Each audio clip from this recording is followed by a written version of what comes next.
naik Grab, ketahuan lagi ada di mobil Grab yang mana, posisi jalan di mana.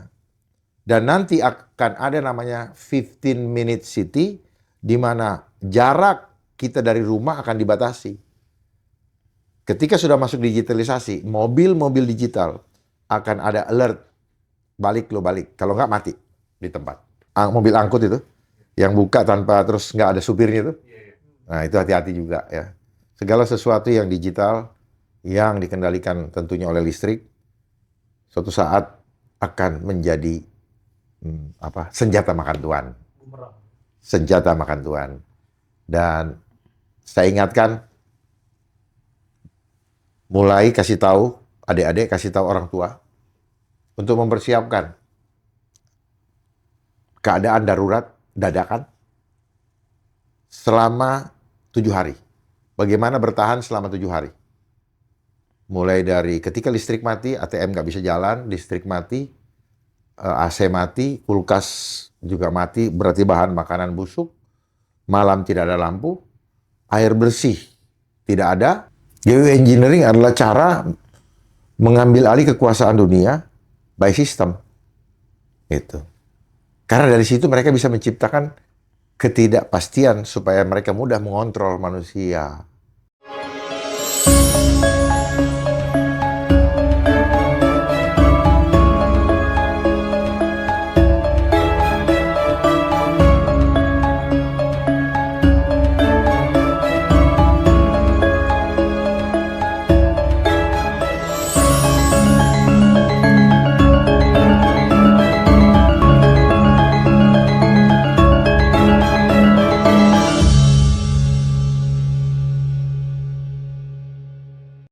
Pandangan dan dampak US mencaplok Greenland, dampak untuk Indonesia apa, Pak?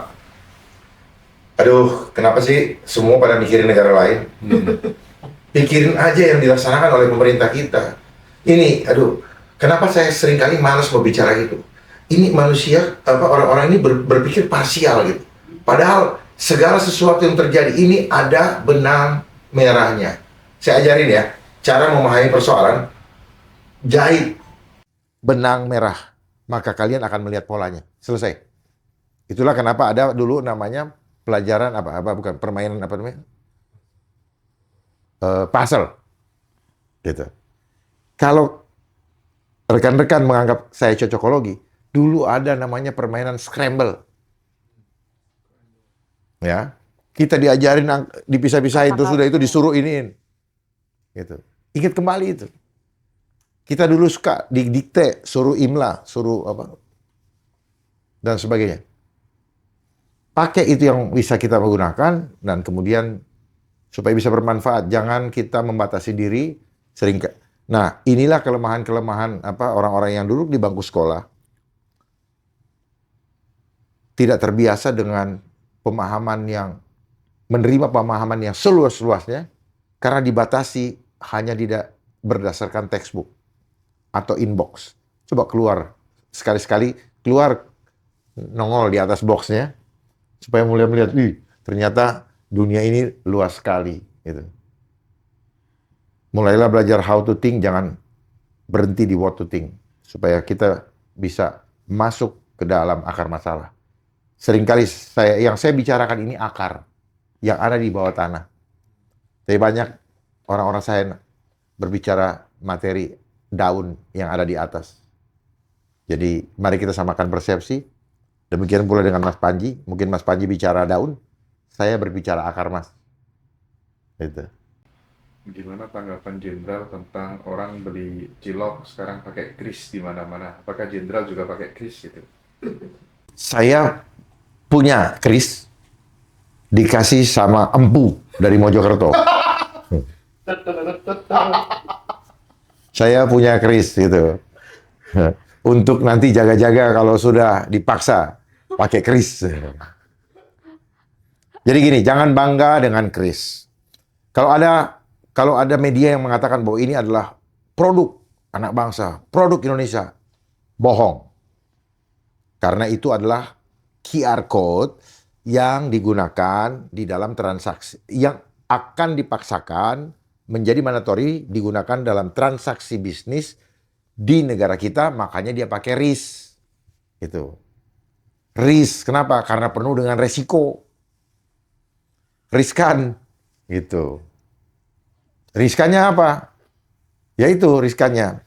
Kemana-mana kita ke trace. Gampang dilacak. Belanja di mana? Ketahuan. Mau beli bensin? Ketahuan.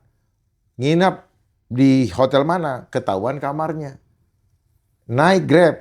Ketahuan lagi ada di mobil Grab yang mana. Posisi jalan di mana. Dan nanti akan ada namanya 15-minute city, di mana jarak kita dari rumah akan dibatasi. Ketika sudah masuk digitalisasi, mobil-mobil digital akan ada alert. Balik lo balik. Kalau nggak mati di tempat. Itu akan terjadi. Ya. Di Cina udah terjadi. Ya. Di Cina udah terjadi. Di sini Ya. saya nggak tahu sudah terjadi belum. Belum, Pak. Belum. Ya. Itu ntar kalau udah mobil listrik semua tuh. banyak Iya. tuh. Nah, terus kemudian saya lihat kemarin itu di apa? Di medsos itu di BSD ada yang mobil angkut itu yang buka tanpa terus nggak ada supirnya itu. Nah, itu hati-hati juga ya. Segala sesuatu yang digital yang dikendalikan tentunya oleh listrik suatu saat akan menjadi senjata makan tuan. Senjata makan tuan. Dan saya ingatkan, mulai kasih tahu adik-adik, kasih tahu orang tua untuk mempersiapkan keadaan darurat dadakan selama 7 hari. Bagaimana bertahan selama 7 hari? Mulai dari ketika listrik mati, ATM nggak bisa jalan, listrik mati, AC mati, kulkas juga mati, berarti bahan makanan busuk, malam tidak ada lampu, air bersih tidak ada, karena tergantung kepada jet pump dan sebagainya, atau PDAM, mulai pikirkan. Pikirkan dari sekarang, sebelum didadak. Karena nanti akan terjadi panik. Ya. Akan terjadi panik publik. Dan di situ orang akan muncul sifat egonya. Mempertahankan untuk menyelamatkan dirinya masing-masing. Jadi mulai sekarang persiapkan itu sebelum didadak. Ya, jangan terlena dengan senyum-senyum manis mereka-mereka yang ada di televisi, ya, yang memberikan dongeng-dongeng palsu. Tetapi persiapkan. Tidak ada don't trust anyone. Tidak ada yang kita bisa percaya kecuali dirimu dan keluargamu dan Tuhan yang kau percayai. Saya cuma anukan itu di situ karena di beberapa negara himbauan itu sudah ada. Iya, di Belanda udah dibagiin buku manual ya, Pak ya? Iya. Oh. Bukan di Belanda saja, di Jerman juga ada. Ada yang dipublish atau ada yang disampaikan oleh netizen atau ada yang belum. Kita nggak usah peduli dan nggak usah tanya kapan. Kalau nanya kapan itu bukan krisis, itu bukan darurat. Justru didadak ini yang buat mereka lucu gitu. Karena nonton ya, mungkin pakai drone, pada panik gitu, seneng. Nah, karena orang psikopat, demen yang kayak begitu. Mereka demen ketika kita ini unyu-unyu ini kayak panik, ya. buat dia ketawa. Gitu. Dan pasar tadi seharian banyak tempat yang mati air sampai mau mandi di sungai. Oh ya? Ya, Di pasar? di pasar. Mulai siap-siap genset guys. Ya, entah genset kah, entah solar guard kah, ya solar panel kah. Pokoknya mulai berpikir ke sana. Tapi Bapak dituduh jenderal ini ngajak kita mundur semua katanya gitu. Mundur apa ya? Ngajarin kemunduran justru malah kan. Mundur apa maksudnya? Iya, maksudnya ngajak hidup seperti zaman dulu lagi Ya. gitu. Kan gini, terserah, life is choice. Hidup adalah pilihan. Kita sudah tahu ancamannya di depan seperti apa. Silakan hadapi ancaman itu kalau kuat. Kalau Cara tidak kuat, masing-masing. ya. Inilah kelemahan orang yang dicucu hidungnya mengikuti perkembangan modernisasi. Ingat ya adik-adik, modern. Modern itu apa? Mode era nation. Tanpa sadar kita pikir kita adalah bangsa yang modern, namun ternyata kita sedang dilemahkan. Karena apa? Karena krisis. menciptakan ketergantungan. Yang berpikir seperti tadi, berarti jiwanya adalah jiwa sudah diperbudak. Tidak mampu keluar, karena sudah berada di comfort zone. Zona nyaman, takut. Itulah yang terjadi dengan sistem ini. Dia manjakan, krisis dikasih, diberi persyaratan dengan kebijakan baru. Lu mau lanjut hidup? Ikuti protokol setan yang akan terjadi. Itu. Ada lagi? Apa nih? Tadi yang kamu bilang tadi lucu apa? Pertanyaannya. Panji, terkait Panji tadi. Oh, udah tadi ya, udah dijawab ya. Aman ya, semua udah dijawab ya. Saya rasa semuanya sudah terwakili ya kan. Ada lagi? Ada lagi? Jenderal ini kan teman baiknya Pastor Daud Tony katanya. Yang sering bikin ramalan-ramalan nanti amankan aset di emas, di ini. Komennya apa gitu? Apa terkait dengan yang disampaikan Bang Dharma bahwa akan terjadi seperti itu gitu? Sehingga aset real itu gimana, Pak? Sebenarnya itu bukan ramalan, ya. Begini, ada yang mengatakan ramalan, ada yang mengatakan nubuatan, ya. Silakan dengerin ya, ramalan, nubuatan. Saya mau bicara nubuatan. Sebenarnya yang bikin ramalan karena kayak setan gitu. Dia meramal ke depan, dia ini ke depan. Sebenarnya mereka yang bikin. Gitu. Jadi kalau ada yang bilang nubuatan, karena ada itu yang mengimani nubuatan harus terjadi, ya. Orang nggak sadar bahwa nubuatan ini artinya apa. Nu itu bahasa Sanskerta, manusia, buatan manusia.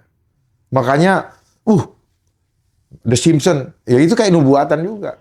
Jadi dia menuliskan apa yang akan terjadi, tetapi diistilahkan itu dengan kata nubuatan.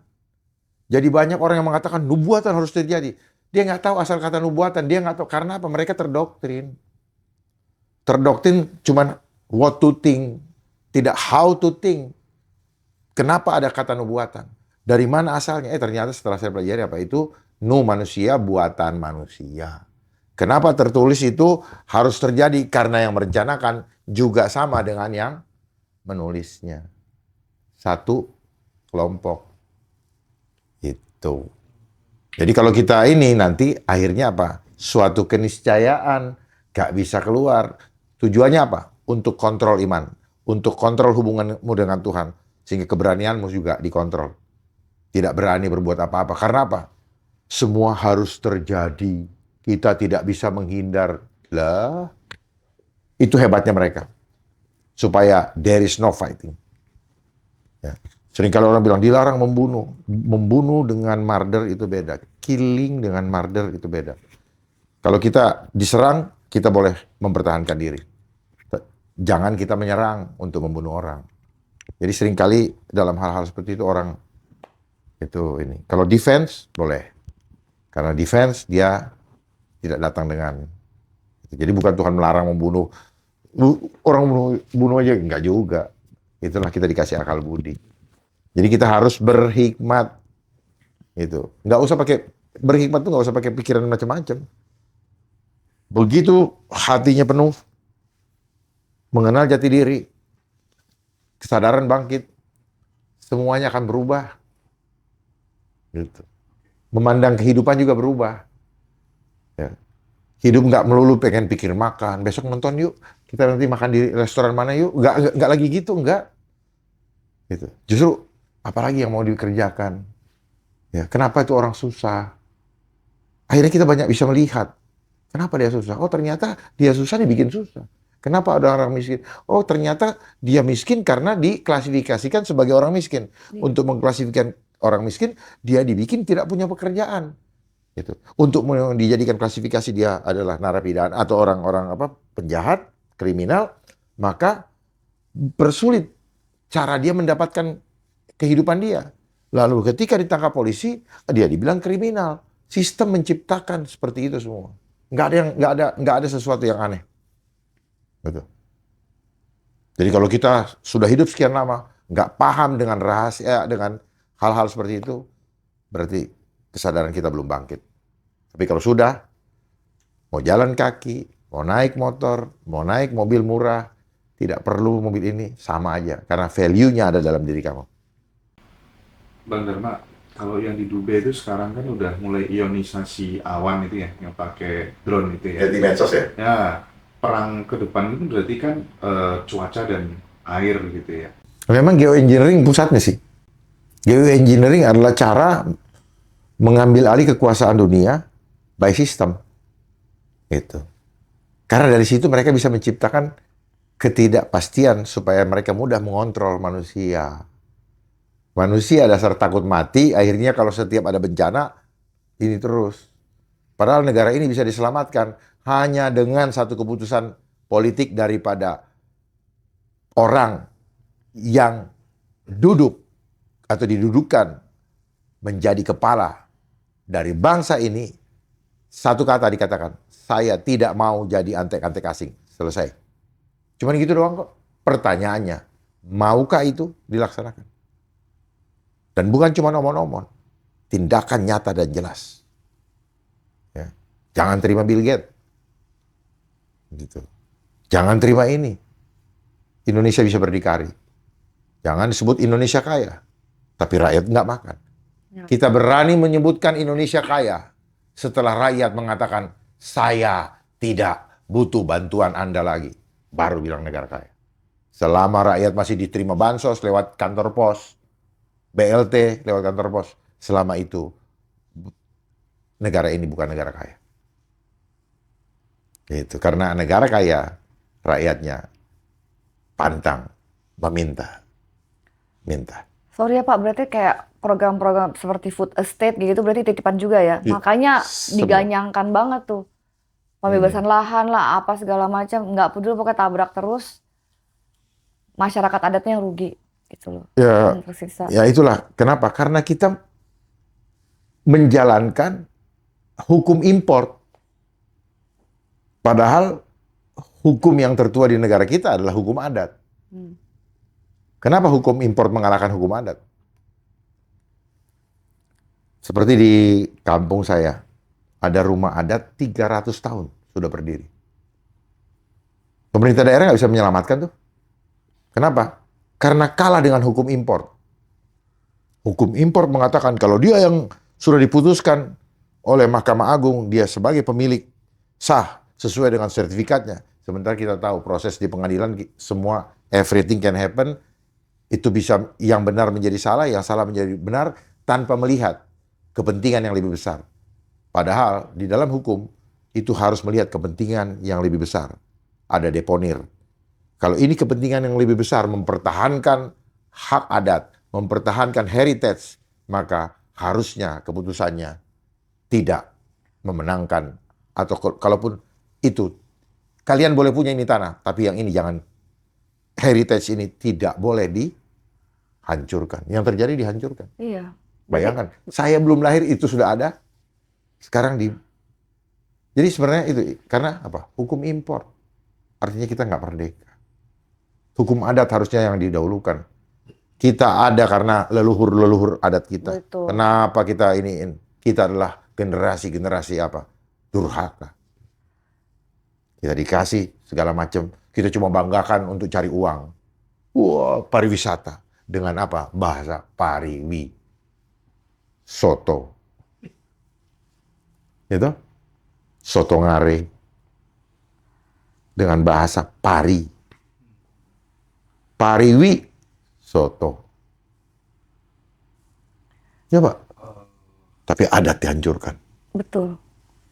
Ya bisa dibilang ya kulitnya memang coklat sih, tapi kan isinya udah bukan Iya. Nusantara lagi gitu. Ya makanya Manitok.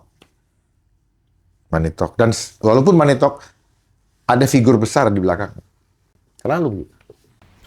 Selain Bang Dharma, sekarang kan banyak ya tokoh-tokoh yang menyuarakan kalau punya tanah jangan dijual mulai dari sekarang, mulai fokus nanam-nanam sendiri dan lain sebagainya. Tapi ada pihak juga yang membantah, oh nggak bisa, kekurangan pangan dan lain sebagainya itu akan terjadi di luar Indonesia. Sampai kapanpun Indonesia nggak akan yang namanya krisis pangan. Apa yang ingin disampaikan Bang Dharma?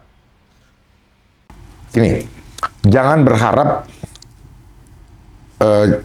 jangan mengharapkan atau menggantungkan nasib kita kepada pengatur regulasi.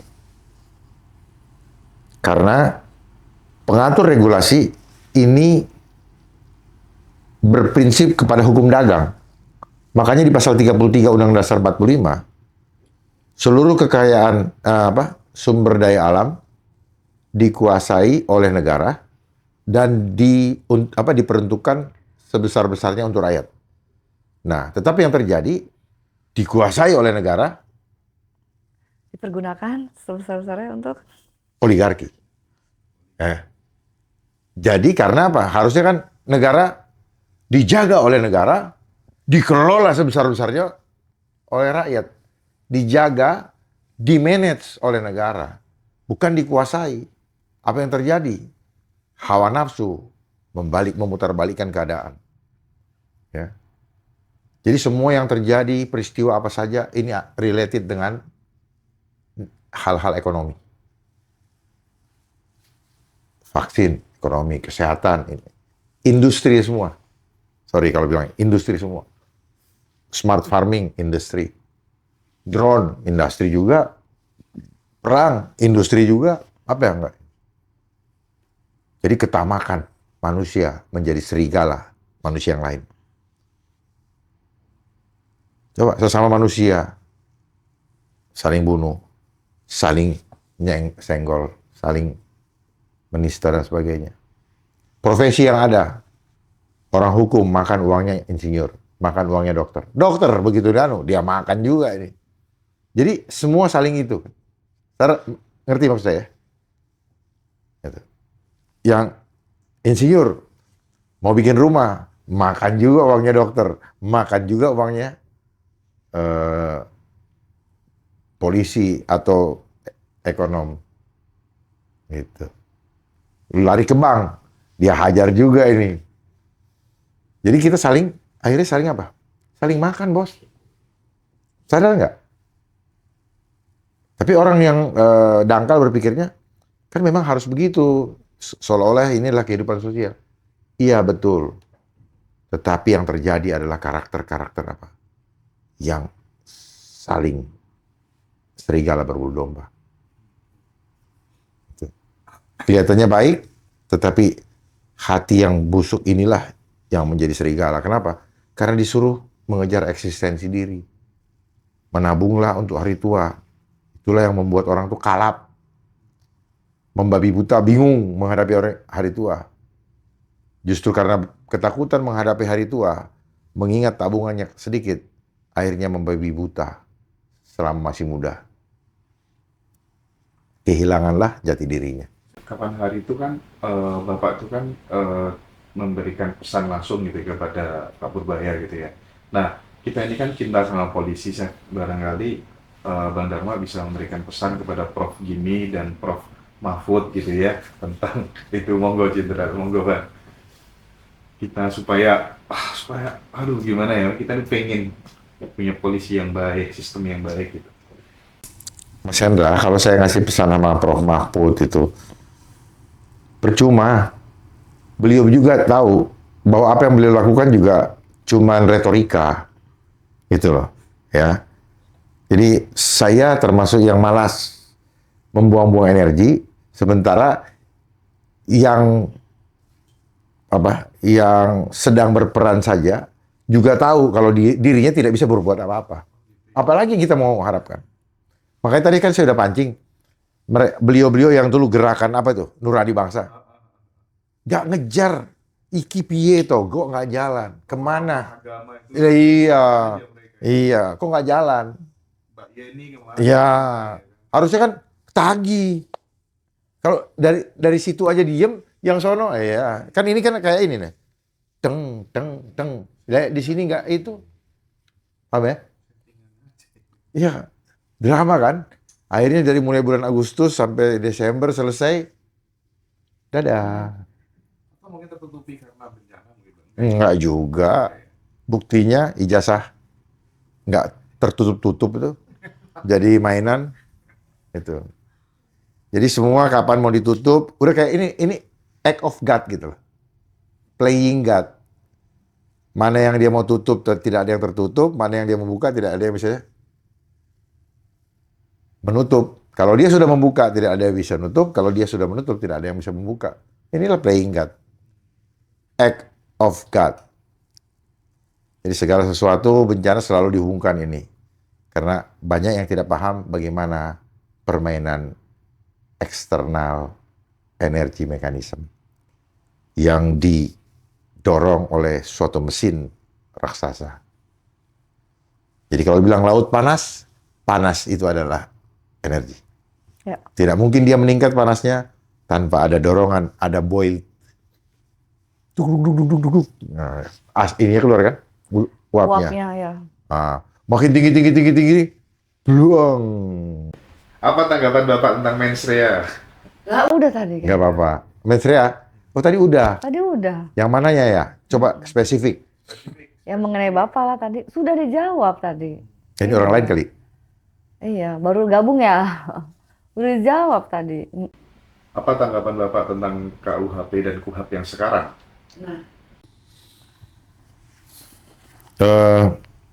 Yang pasti tujuannya kemana kita harus tahu bersama. Totalitarian state. Negara totaliter. Terlepas dari banyak sekali argumen-argumen yang disampaikan. Tetapi kenapa dia muncul di 2025?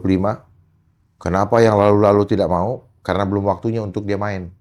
Nah, dan prosesnya sangat-sangat tidak transparan. Banyak pengaduan di mana yang ditampilkan draftnya apa, yang keluar apa. Demikian pula dengan KUHP-nya. Jadi, ya sudah. Sekarang semua tidak berjalan tanpa pesanan. Itu aja. Sejak reformasi ke sini, semua undang-undang berjalan 100% karena ada hitungan-hitungannya. Gitu. Kelihatannya untuk baik, makanya apalagi kalau dia cepat, berarti dorongannya, energinya, energi drinknya begitu besar. Urgensinya apa gitu Iya. ya. Jadi selalu lihat siapa yang diuntungkan. Selalu di situ. Siapa yang diuntungkan dan siapa yang dirugikan. Yang pasti yang selalu dirugikan menjadi objek penderita dan jumlahnya banyak. Yaitu kita. Gitu. Makanya tidak boleh mengkritik, ya, menghina, mengkritik, ini bisa diplesetin nih, pasal karet. Dan tidak boleh lagi menyebut nama lembaga negara. Kalau dulu saya suka nyebutin, saya sekarang harus gunakan kata mereka. Gitu. Dan herannya ketika waktu tahun yang kapan, tidak apa-apa mengkritik di Undang-Undang IT kan, kok sekarang muncul lagi di KUHP. Ya sudah, sekarang cuma satu. Kita jangan hanya punya pengetahuan, tapi tanpa bertindak. Kalau memang punya passion di dunia politik, mulailah peduli dengan politik. Karena apa? Jangan apatis, karena politik menentukan semua aspek kehidupan. Kesehatan, pendidikan, semua related sama politik. Ekonomi politik. Apa yang tidak politik? Air aja politik. Gitu. Mau nikah aja politik.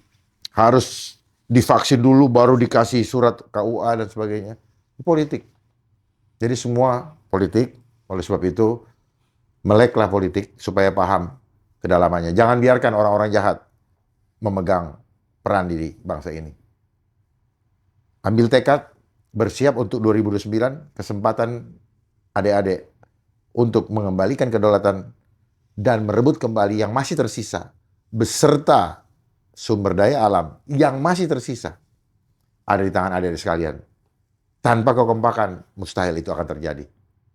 Nantikan seorang yang menjadi Ratu Adil atau Satrio Peningit yang akan membebaskan Indonesia.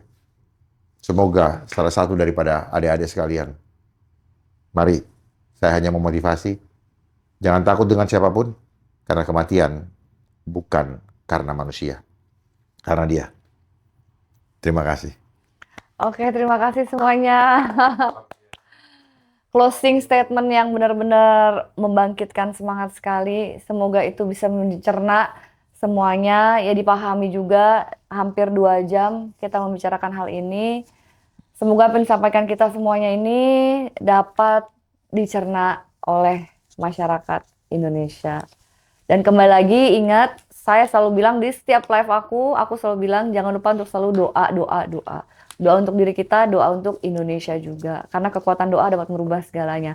Mereka mampu berencana apa-apa, tapi Tuhan juga kan yang memiliki gambaran big picture seperti apa. Saya tambahkan, Boleh. ora et labora. Berdoa, melangkah, menjemput hasil doanya. Karena banyak orang ternina-bobokkan dengan berdoa dapat merubah segala sesuatu, namun doa hanya di dalam otak, tetapi tidak melakukan gerakan melangkah untuk menjemput hasil doanya, maka itu adalah omong kosong.